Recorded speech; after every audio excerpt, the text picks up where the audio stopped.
আসসালামু আলাইকুম। Easy recipe by Tania channel থেকে আপনাদের সবাইকে জানাচ্ছি অনেক অনেক শুভেচ্ছা। আশা করি সবাই ভালো আছেন, সুস্থ আছেন এবং নিরাপদে আছেন। আমিও আলহামদুলিল্লাহ ভালো আছি।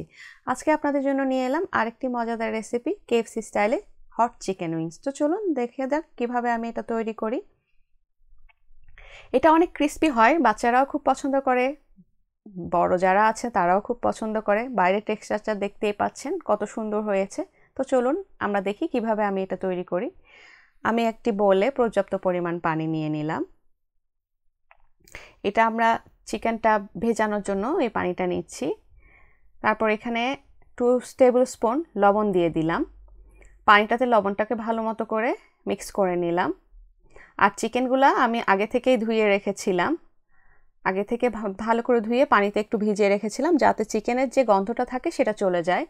এবার আমি সেই লবণ পানিতে চিকেনটা ভিজিয়ে রাখবো 2 ঘন্টা। আপনারা চাইলে আরও একটু বেশি ভিজিয়ে রাখতে পারেন, বাট একদম সর্বনিম্ন যদি ভিজিয়ে রাখতে চান তাহলে অবশ্যই আপনাদেরকে 2 ঘন্টা এটা ভিজিয়ে রাখতে হবে। তাহলে চিকেনের যে স্মেলটা থাকে সেটা একেবারে চলে যাবে, আর এটা খেতেও অনেক ভালো লাগবে। মানে এটার ভেতরে যে গন্ধটা থাকে ওটা যদি চলে যায় তাহলে আসলে অনেক ভালো লাগে। অনেকে চিকেন খেতে চায় না গন্ধের জন্য। তো এবার আমরা কোটিংটা দেখাচ্ছি কিভাবে আমি এটা তৈরি করেছি। এখানে আসলে আমি চিকেনের জন্য যে কোটিংটা তৈরি করেছি সেটা আমি ডেসক্রিপশন বক্সে দিয়ে দিব। এখন আপনারা দেখতে পাচ্ছেন আমি সেই লবণাক্ত পানি থেকে চিকেনটা পানিটা ঝরিয়ে ফেলে একটা ডিশে তুলে নিলাম। তারপর সেই কোটিংটাতে মিক্স করে নিচ্ছি। আপনারা চাইলে আমার ফ্রাইড চিকেনের রেসিপিটা দেখে আসতে পারেন, সেখানে আমি ডিটেলস দেখিয়েছি কিভাবে এই কোটিংটা আমি তৈরি করেছি। তারপর আমি আপনাদের সুবিধার জন্য ডেসক্রিপশন বক্সে লিখে দিয়ে দিব। তারপর আমি কোটিংয়ের মধ্যে মিক্স করলাম, দেন আমি আবার পানিতে মিক্স করছি। এভাবে করলে উপরের যে শক্ত আবরণটা থাকে, মানে ক্রিস্পি যেটা হয়, সেটা খুব ভালোভাবে হয় এবং খেতে খুব মচমচে হয়, যেটা ছোট বড় সবাই পছন্দ করে। তো এটাকে ভালোভাবে আবার কোটিংয়ের মধ্যে আমি গড়িয়ে নিচ্ছি। আপনারা দেখতে পাচ্ছেন আমি কিভাবে কাজটা করছি।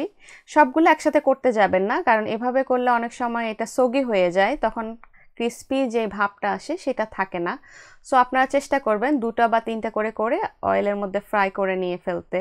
এটা যদি আগে থেকে আপনারা করে রাখেন তাহলে কিন্তু এটা খেতে মজা হয় না।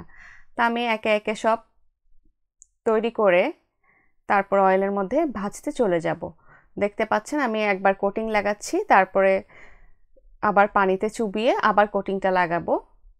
আপনারাও চেষ্টা করবেন প্রথমে কোটিংটা ভালো করে লাগিয়ে তারপর পানিতে একটু ছেড়ে দিবেন, তারপর একটা কাঁটা চামচের সাহায্যে তুলে নেবেন, আবার কোটিংটা লাগাবেন। ব্যাস এভাবে হয়ে যাবে আপনাদের বাসায় তৈরি খুব ইজি ওয়েতে হট চিকেন উইংস। আপনারা বাসায় বসে যে কোনো টাইমে এটা খেতে পারবেন, আর আপনাদেরকে দোকান থেকে অর্ডার করে খেতে হবে না। আপনারা নিশ্চয়ই বুঝতে পারছেন আগে আপনারা কতটা দাম দিয়ে কিনে খেয়েছেন, এখন থেকে বাসায় প্রিপেয়ার করে খেতে পারবেন এবং কোনো গেস্ট আসলে তাকেও দিতে পারবেন। সে তো খুবই সারপ্রাইজড হবে, কারণ এত টেস্ট আপনারা যখন বাসায় তৈরি করবেন তখন বুঝতে পারবেন। আমি আগে থেকে অয়েলটা গরম করে রেখেছিলাম, এখন আমি চিকেন উইংসগুলো দিয়ে দিচ্ছি। এটাকে একেবারে হাই হিটে করতে যাবেন না, তাহলে কিন্তু পুড়ে যাবে। এটাকে মিডিয়াম টু লো রাখবেন, তাহলে চিকেন উইংসগুলো খুব সুন্দর করে ভাজা হবে। আপনারা দেখতে পাচ্ছেন আমি অয়েলের মধ্যে সবগুলো দিয়ে দিয়েছি, দেন আমি এগুলো সব ফ্রাই করে ফেলবো।